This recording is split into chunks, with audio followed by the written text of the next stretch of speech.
Shalom, selamat pagi Bapak Ibu dikasih Tuhan. Shalom, ini pertama kali saya berkhotbah di GKY Karawaci ini. Berapa kali dulu saya sering khotbah di yang sebelah, tetapi hari ini saya bersyukur mendapat kesempatan di hadapan Bapak Ibu semua. Kita bersama pagi hari ini akan merenungkan satu bagian firman Tuhan. Saya diberikan tema oleh gereja ini memberikan persembahan bersama. Saudara, memberikan persembahan ini adalah sesuatu yang sangat-sangat penting untuk kita pikirkan bersama-sama. Memberi persembahan merupakan satu bagian tidak bisa dipisahkan dengan ibadah. Kalau saudara memperhatikan persembahan dari kata dasar sembah, worship, maka di dalam ibadah sejak gereja awal, bahkan sejak perjanjian lama, berarti ibadah itu menjadi komplit. Ketika kita juga bukan hanya menerima apa yang dari Tuhan, tetapi offering, mempersembahkan apa yang kita berikan kepada Tuhan. Dan saudara, kita bersyukur bahwa di dalam konteks hari ini perjanjian baru kita tidak membawa binatang-binatang datang ke gereja. Tetapi Tuhan memberikan kepada kita kesempatan memberikan uang kepada kita untuk bisa dipersembahkan.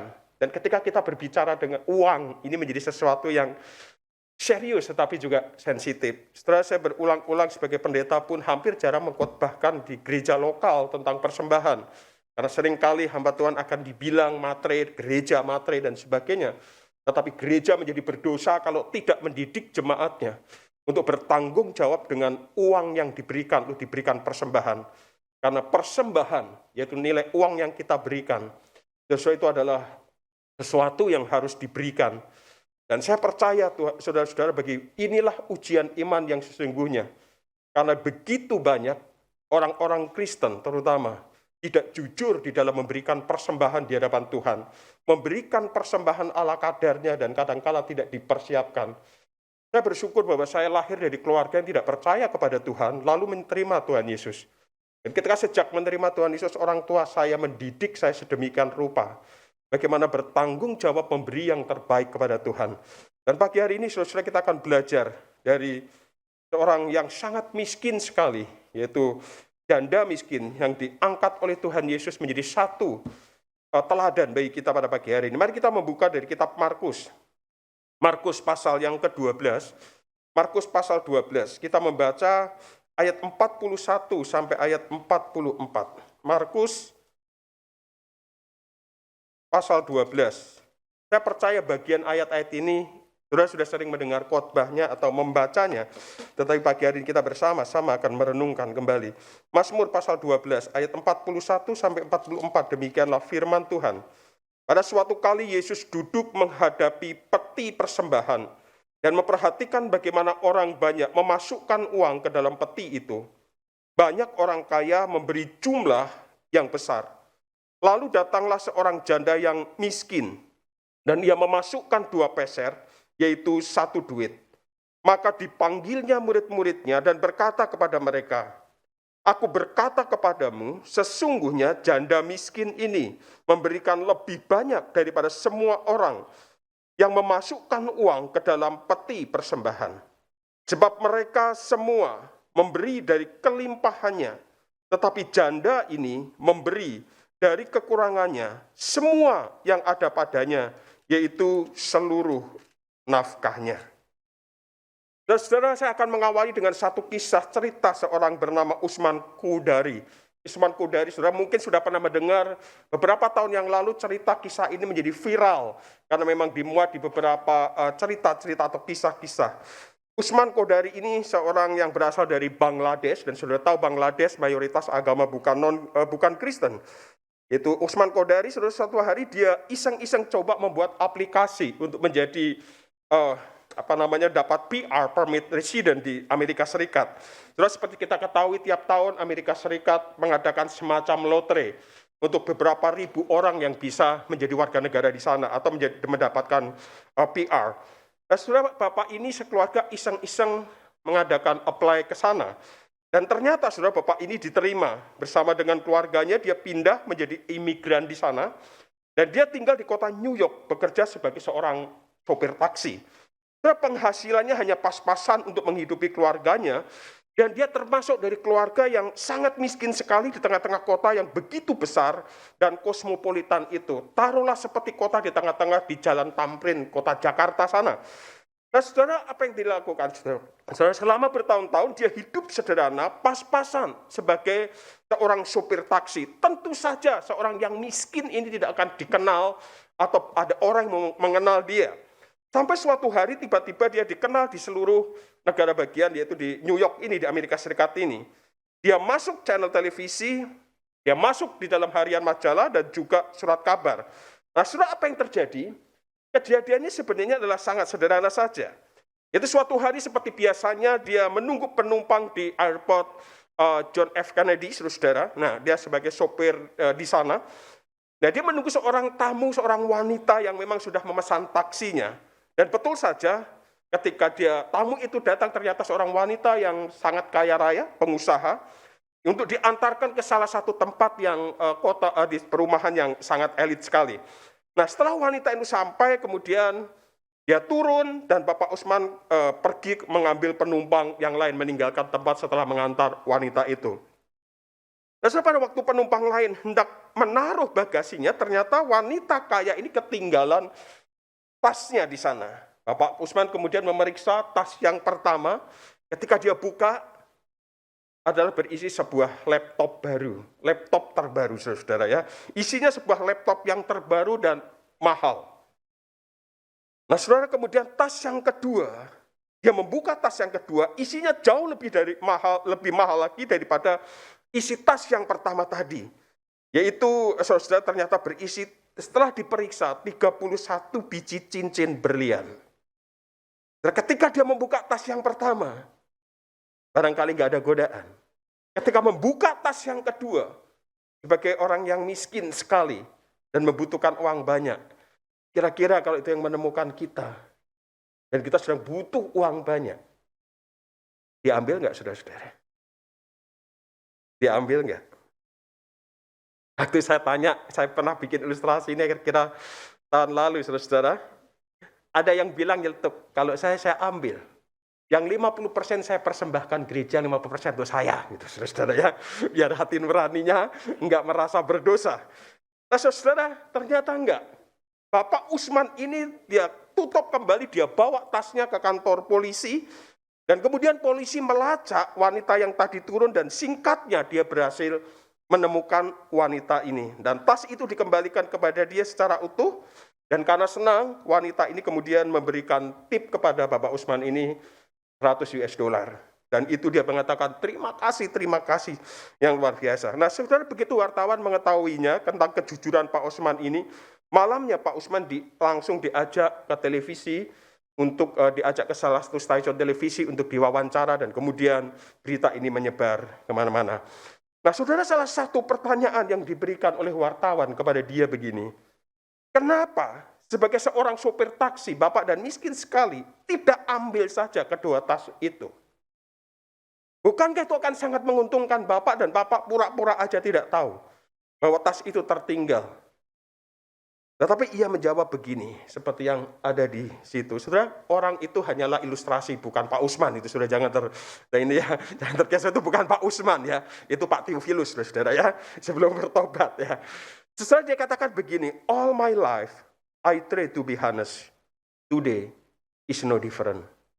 Saudara, sepanjang hidup saya berusaha menjadi orang jujur. Hari ini tidak berbeda dengan hari-hari sebelumnya. Pak Usman mau berkata kepada wawancara itu, wartawan itu, selama hidup saya tidak pernah mengambil apa yang bukan milik saya. Sekalipun saya kekurangan, sekalipun saya membutuhkan sesuatu itu, saya tidak pernah mengambil apa yang bukan menjadi milik saya atau hak saya. Nah, saudara, ketika saya merenungkan ini, saya merenung cukup lama. Dan saya bertanya dalam hati saya, dan pertanyaan ini juga akan saya ajukan kepada Bapak Ibu Saudara pagi hari ini. Saya ingin bertanya kepada kita semuanya, yang saya maksudkan adalah, apakah kita bisa bilang sepanjang hidup saya sebagai orang Kristen, saya adalah orang yang berusaha hidup jujur di hadapan Tuhan, di dalam segala hal. Saya lagi, apakah saya dan saudara sebagai orang Kristen, kita berani berkata, sepanjang hidup saya mengikut Tuhan, sejak saya percaya kepada Tuhan Yesus, saya adalah orang yang jujur di hadapan Tuhan. Sampai hari ini tidak berbeda dengan hari-hari sebelumnya. Jujur di dalam kata-kata, jujur di dalam pertanggungjawaban pekerjaan, dan termasuk di dalam memberikan persembahan syukur dan persepuluhan di hadapan Tuhan. Apakah kita benar-benar orang yang mengembalikan apa yang menjadi hak Tuhan? Atau setiap minggu kita datang ke gereja, tidak ada persiapan persembahan yang kita siapkan dari rumah. Kita hanya memberi ketika respon itu muncul. Ketika sang liturgos mengatakan, sekarang kita akan memberikan persembahan, dan sekarang kita melalui QR, atau melalui kantong persembahan, baru kita buka dompet kita, lalu kita memberikannya. Saudara, saya rasa kalau seperti ini coba renungkan.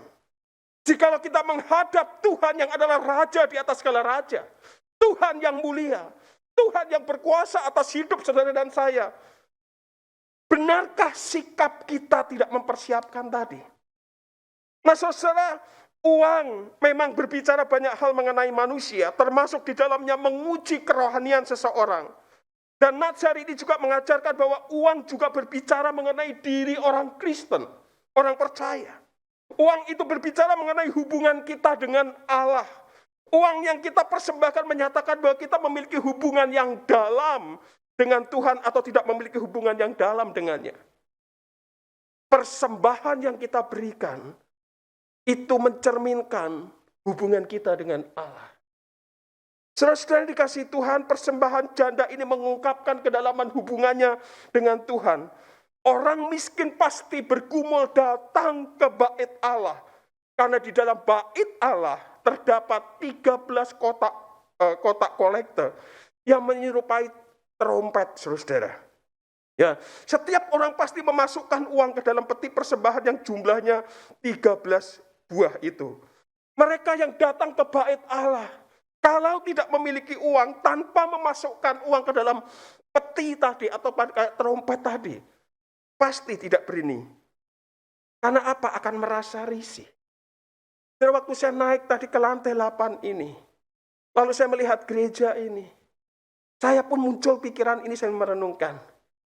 Kalau itu tukang parkir, kalau itu supir angkot, kira-kira berani nggak ya masuk gereja ini? Berani nggak ya? Terus khotbah, pemikiran saya itu mungkin nyeleneh. Tapi saya percaya orang akan minder melihat kondisi dan keadaan dalam ruangan ini. Ini juga saudara orang miskin pada zaman itu untuk masuk ke bait Allah bukan sesuatu yang gampang.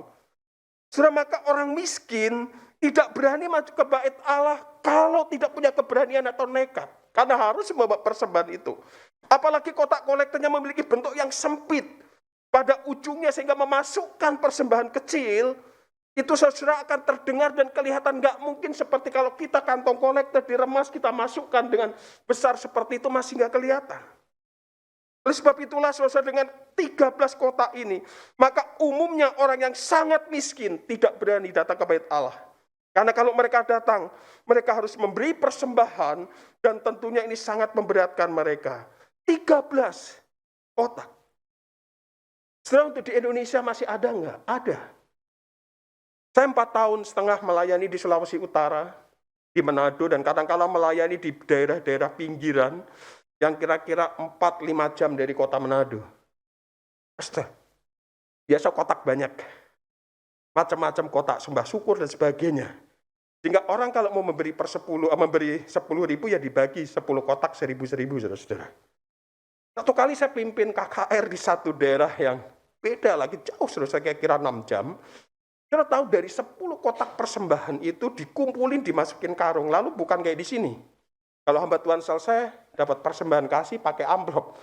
Dikarungi lalu serahkan kepada saya, Pak Pendeta, ini untuk Pak Pendeta. Saudara bayangkan, saya kayak sinterklas bawa saudara ya. Enggak, saya serahkan lagi. Masih ada.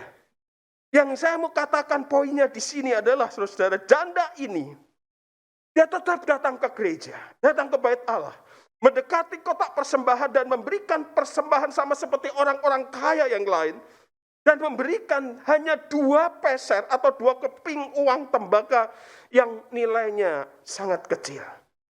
Yang saya mau katakan di sini, saudara-saudara, boleh ditampilkan. Namun kedatangan janda ini ke dalam bait Allah sudah menyatakan kepada kita bahwa bagi janda ini, hubungan dengan Tuhan jauh lebih penting daripada memberikan persembahan atau persoalan keuangan yang sedang dihadapinya.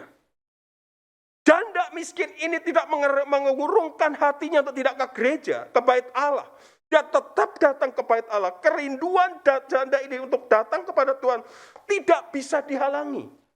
Walaupun untuk itu dia harus memberikan uang yang terakhir yang dimilikinya. Jika uang itu diberikan, maka selesailah apa yang dia miliki. Bahwa mungkin tidak akan makan seharian. Hubungan dengan Tuhan jauh lebih penting daripada miliknya. Saya melihat bahwa janda miskin ini seorang yang jujur dan mengerti apa yang harus dia kerjakan di hadapan Allah. Dia jujur bahwa ibadah adalah sesuatu panggilan yang penting. Tetapi pada waktu yang sama dia jujur bahwa datang beribadah tidak boleh dengan tangan hampa. Karena persembahan tidak bisa dipisahkan daripada sembah itu sendiri. Maka jikalau dia harus mengorbankan kebutuhannya, maka itu tidak menjadi persoalan karena memang sudah ada panggilan untuk datang beribadah. Nah, saudara, rupanya ini menjadi concern perhatian daripada Tuhan Yesus. Yesus memperhatikan dan mengamati orang-orang kaya dan janda miskin yang memberikan persembahan ini. Dan di bait Allah dia memperhatikan sikap orang kaya, janda miskin ini dalam memberi persembahan. Kalau kita memperhatikan ayat 41 dan 42, ini menjadi perbandingan yang sangat signifikan. Orang banyak, orang kaya banyak memberikan kekayaannya, berkelimpahannya. Pengertian jumlah yang besar pada ayat ini menunjukkan bahwa orang kaya yang memberikan atau memasukkan banyak kepingan uang logam ke dalam peti persembahan itu menjadi semacam show off buat mereka. Ini loh aku bisa kasih banyak. Orang kaya ini memberi karena kelebihannya, bukan karena ketidakadaannya. Tapi Tuhan Yesus juga pada ayat 41 memperhatikan, yaitu kalau kita perhatikan di sana ketika mereka memberikan persembahan orang kaya ini, mereka memberi dengan cara dan motivasi yang berbeda. Yesus juga tidak hanya melihat mereka pada saat memasukkan uang, tetapi juga memperhatikan memasukkan uang tersebut dengan jumlah yang besar. Tujuan Yesus di sini mengajak para murid untuk memperhatikan bagaimana sikap orang-orang dalam memberikan persembahan tersebut. Saudara, janda miskin itu hanya mampu memberikan uang logam yang di dalam bahasa Yunani disebut dengan lepton. Lepton itu uang terkecil di dalam orang-orang Yunani pada waktu itu. Yang uang terkecil pada waktu itu. Saya beberapa hari lalu ketika mempersiapkan iseng dan coba mengkalkulasi jumlahnya berapa. Kalau dikurskan dengan dolar hari ini kira-kira jumlahnya 7.500. Kita nggak usah hitung itu karena waktu. Tetapi Alkitab memberikan satu tandasan bahwa itu adalah nafkah dia sehari. Itu artinya memang jumlah untuk makan sehari buat dia. Dan uang inilah yang dipersembahkan oleh janda miskin ini. Janda miskin ini memberikannya, mempersembahkannya dengan kerelaan. Nah, saudara, setelah Yesus memperhatikan bagaimana sikap orang kaya dan janda miskin memberi persembahan, Yesus kemudian memberikan penilaian yang ditujukan dalam persembahan itu yang diberikan oleh orang kaya dan janda miskin. Saudara, hati-hati. Waktu saya membaca ini, saya mulai mengerti. Waktu kita memberi persembahan, tak seorang pun majelis, gembala sidang kita, pendeta, nggak ada yang tahu. Bahkan orang di samping kita. Kita ambil duit karena kalau kita kremes, kita masukkan. Tapi Tuhan Yesus memperhatikan. Tuhan Yesus memperhatikan motivasi dan sikap kita memberikannya. Itu lahir dari memang kita mempersiapkan hati untuk memberi. Atau muncul tiba-tiba karena harus memberi. Perhatikan, Yesus juga menilai bagaimana sikap mereka dalam memberi persembahan itu. Yesus tidak hanya menilai dari luar saja, tetapi juga melihat dari dalam, yaitu sikap hati dari janda ini. Dan juga orang kaya. Dan saya hanya fokus kepada penilaian Yesus terhadap orang miskin ini, janda ini. Karena inilah yang Tuhan Yesus mau katakan kepada kita. Contohlah orang miskin ini. Berulang kali Alkitab selalu memberikan contoh. Supaya kita meneladani kenapa. Bahkan berbahagialah orang yang miskin di hadapan Allah. Bukan miskin dalam arti kita memang harus miskin secara materi, bukan. Tapi Yesus mengangkat ini bicara tentang kemurnian hati. Janda miskin ini menjadi contoh penilaian yang benar. Yang pertama di dalam ayat 43 dikatakan begini. Maka dipanggilnya murid-muridnya dan berkata kepada mereka, aku berkata kepadamu, sesungguhnya janda miskin ini memberi lebih banyak daripada semua orang yang memasukkan uang ke dalam peti persembahan. Sudah perhatikan di sana, bahwa janda miskin memberi lebih banyak. Realitanya hanya 1 atau 2 lepton atau 1 lepton. Kecil sekali. Janda miskin tersebut memberikan, tetapi itulah yang diberikan, ada Alkitab berkata seluruh nafkahnya pada saat itu. Sedangkan persembahan yang diberikan oleh orang kaya sesungguhnya bukan persembahan. Sebab cukup banyak uang yang tersisa. Kalau dia memberi itu, di rumah masih banyak makanan dan hidup masih terus berlanjut. Maka bagi saya, bagi janda miskin ini persembahan itu sebuah pengorbanan. Sebab ia telah memberikan seluruh nafkahnya dari kemiskinannya. Itu artinya segala yang dimilikinya dipersembahkan kepada Tuhan. Ia juga telah melepaskan diri dari segala miliknya dan memberikannya itu untuk mendukung pekerjaan Tuhan. Dia kasih, dia korbankan dirinya. Tidak ada unsur paksaan, tapi pertanggungjawaban di hadapan Tuhan. Saudara, saya masih ingat saya lahir, saya katakan tadi bukan dari keluarga Kristen. Waktu saya menjadi orang Kristen, kami sekeluarga harus meninggalkan tempat itu, karena memang nggak ada orang Kristen. Pada waktu kami terima Tuhan Yesus, papa kena stroke, usaha bangkrut, adik saya kena kanker otak, itu bersamaan. Jatuh miskin sekali. Sehingga ada pilihan. Keluarga besar mengumpulkan dan mengatakan, tinggalkan imanmu yang sekarang, terima Yesus, terima agama yang lama lagi, atau kamu tetap penderita dan kami tidak tolong. Dan papa memutuskan kemudian dalam kondisi itu tetap meninggalkan dengan keadaan tidak ada apa-apanya. Kami tinggal di pinggiran kampung yang tidak ada tetangga sama sekali. Saya masih ingat. Biasanya ada beberapa penginjil yang akan melayani itu mampir ke rumah kami untuk minum, untuk makan. Karena perjalanan jalan kaki pada waktu itu tahun kira-kira sekitar akhir daripada tahun 80, tahun 89, saudara-saudara ya. Nah, saya ingat ketika mama setelah selesai memasak siang-siang itu. Saya pulang dari sekolah, adik saya pulang dari sekolah. Ketika kami mau makan, mama saya mengatakan begini, biarkan hamba Tuhan tuh makan dulu. Kalau habis berarti kamu hari ini nggak makan.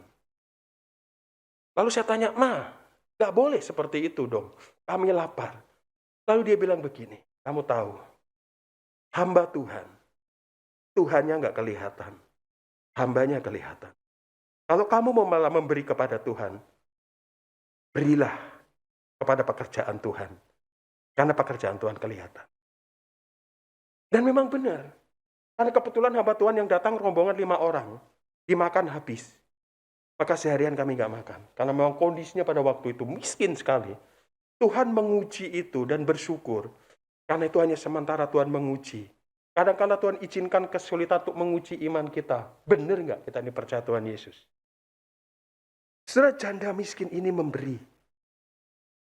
Sedikit tapi dihitung banyak. Karena setelah diberi habis. Yang kedua, dikatakan janda miskin ini memberi dari kekurangannya. Ayat 44. Sebab mereka semua memberi dari kelimpahannya, tetapi janda ini memberi dari kekurangannya. Semua yang ada padanya, perhatikan. Semua yang ada padanya, yaitu seluruh nafkahnya.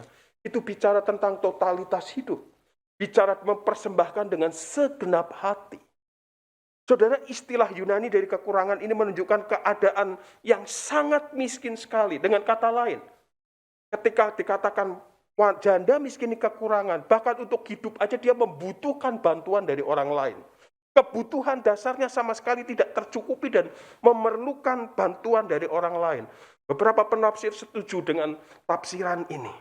Jadi dalam bagian ini, janda miskin tidak memberi persembahan dari sisa kebutuhannya. Setelah kebutuhannya tercukupi, lalu dia persembahkan kepada Tuhan.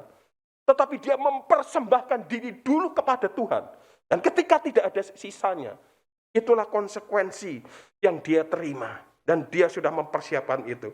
Jadi rupanya Yesus menunjukkan bahwa janda miskin mempunyai hati yang sungguh-sungguh memberi persembahan. Meskipun janda tersebut sangat miskin, tetapi semua yang dimilikinya diberikan kepada pekerjaan Tuhan.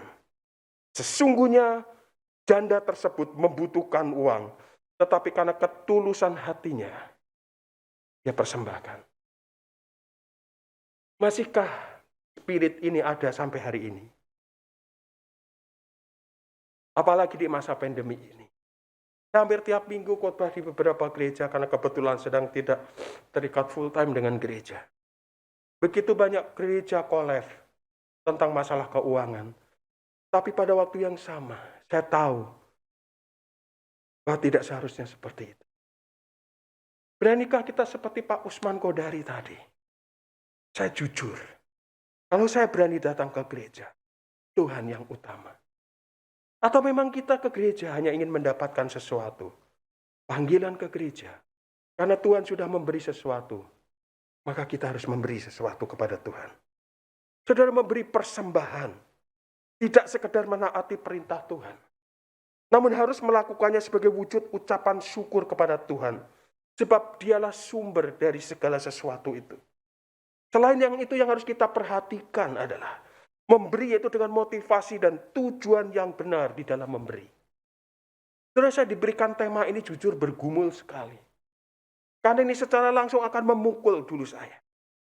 Adakah di tengah seperti sekarang ini, saya benar-benar sebagai seorang yang sudah katanya memberi diri untuk Tuhan, saya berani berkorban apapun untuk Tuhan dengan apa yang saya miliki?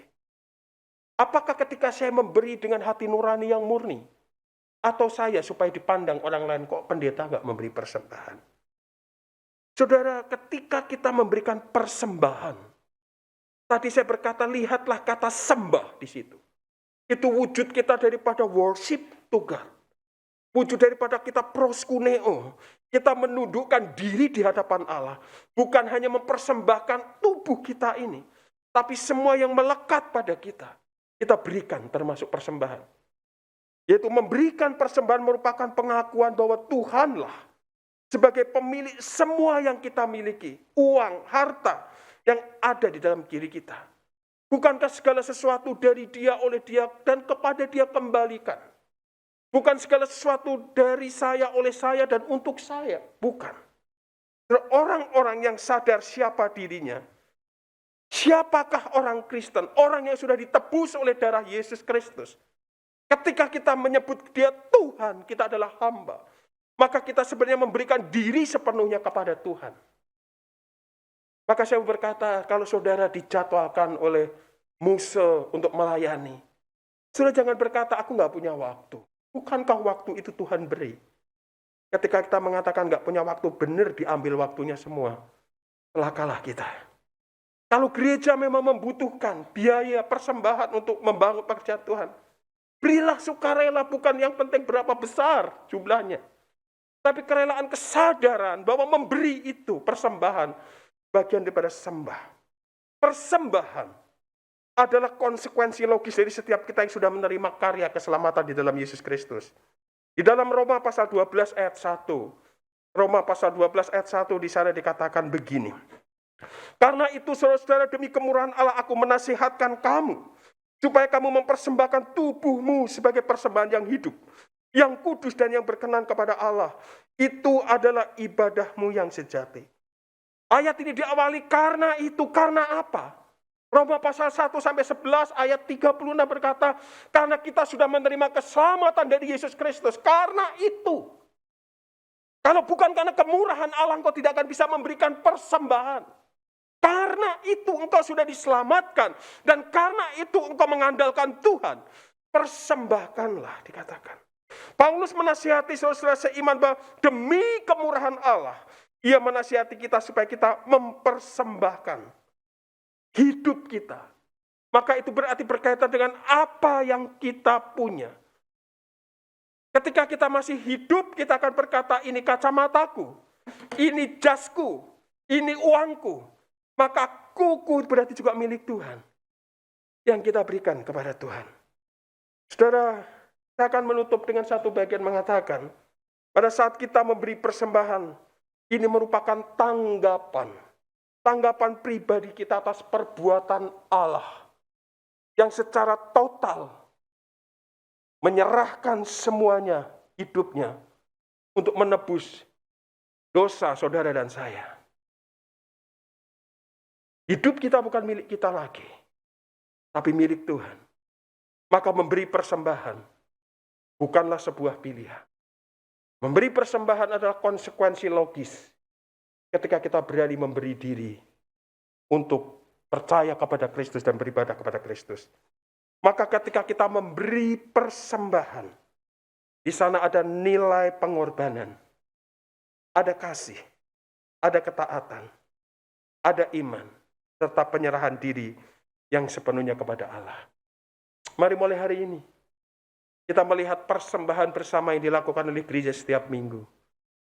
Bukan sebagai bahwa gereja meminta-minta uang saudara, tetapi sebagai sembah kita kepada Allah. Karena dengan cara itu, berarti waktu kita memberi, ada sesuatu yang kita korbankan. Yang aku berikan bukan karena terpaksa, tapi karena kasih. Karena bentuk ketaatanku, serta imanku, bahwa Allah tidak akan pernah menahan-nahan berkat-Nya bagi mereka yang tulus hati, berkorban taat, memberi persembahan kepada Tuhan. Mari biarlah kita bersama-sama merenung. Apakah di dalam sepanjang hidup kita orang yang jujur, hari ini, lusa dan seterusnya, tidak berbeda. Karena kita milik Tuhan. Tuhan memberkati.